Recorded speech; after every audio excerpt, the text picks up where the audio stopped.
Hey guys, it's Lefty, and before we start the show today, I want to ask that you do something for me. At the top of the new YouTube homepage, you will see a link entitled Subscriptions. Clicking on that will transport you to a page with all of the channels you are subscribed to listed. Scroll on down and find my name and click on the Pin to Homepage button like you see highlighted here. That way, my channel will be pinned to your homepage, and checking out all of my great content for you is just a click away every time you visit YouTube. And without further ado, let's start the show. Hey guys, what's going on? It's Lefty from 643 Productions coming at you here with a Modern Warfare 3 Team Deathmatch gameplay commentary. Here I am on Dome using the UMP-45. I have rapid fire and extended mags, lethal kill streaks, just straight pooping on kids. It's fun. I suggest you go try it out. But anyway, this is a quick commentary, so I gotta jump right into it, and I know I'm gonna catch flack for this, but I implore you to hear me out. Please, please, please hear me out before you jump on me in the comments or start disliking the video crazy ad nauseum. Just wait, listen to what I have to say, and then you can render your final judgment. The Type 95 is overpowered and needs to be nerfed. The Type 95 is incredibly unbalanced within both its own class and the game as a whole. It does an incredibly large amount of damage for a burst fire weapon and has an incredibly high RPM. Let me give you some stats on the Type 95 really quick. First of all, it does 55 damage per bullet in its maximum effective range.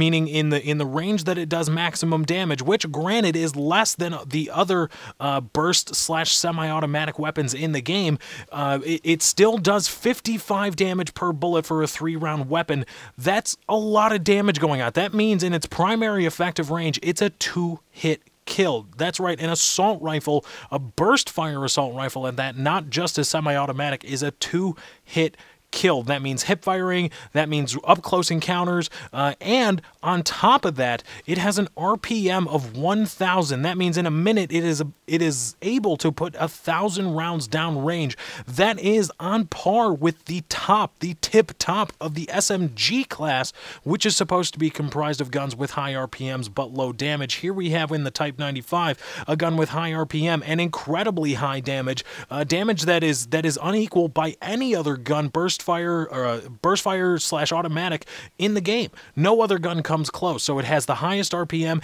and does the highest damage. Now, like I said, the range is a little bit less. However, that really doesn't matter because we all know, as we all know from playing Modern Warfare 3, the maps are tiny. The maps are incredibly small. But, I do want to say this. Because the M16 is so underpowered, because the M16 is unable to be used in concert with the other weapons in this game, given how much damage and how quickly you die using these weapons, the M16 is underpowered. So here's what I want to propose.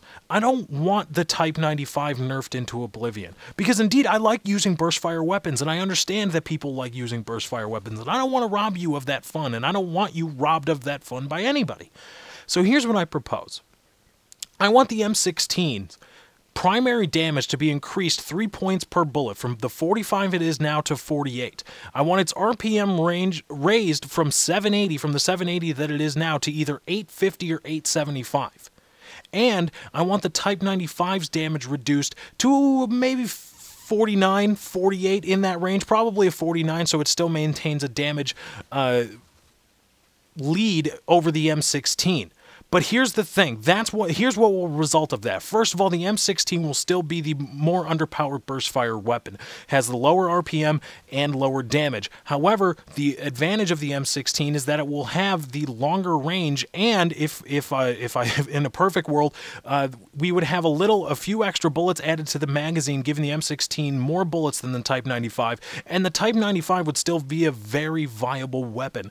Too many times when a weapon is nerfed, it is nerfed into oblivion, meaning nobody can ever use it again with any kind of success, and it is decidedly unbalanced. But to the other side, nerfing doesn't have to be that, and indeed I don't want that for the Type 95. In fact, given how the M16 is situated, I think it is very possible to have two very balanced burst fire weapons in Modern Warfare 3. But use the comments to let me know what you think. Anyway guys, that's my time. I gotta get out of here. Thank you for joining. I hope you enjoyed. I am out.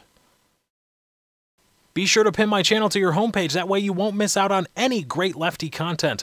Also, I have 2 great videos that I just put out that I want you guys to check out. Go ahead and click on the preview boxes if you want to watch them. The left one is going to be my most recent commentary where I talked about Infinity Ward actually keeping up with the pace that Treyarch set when updating Black Ops. I think Infinity Ward has done a great job of keeping up to date on Modern Warfare 3, and the right one is talking about the coming nerf to the FMG9s. When is it going to happen? Nobody really knows, and what other weapons are going to be affected. I talk about those things in that video, so go ahead and check it out.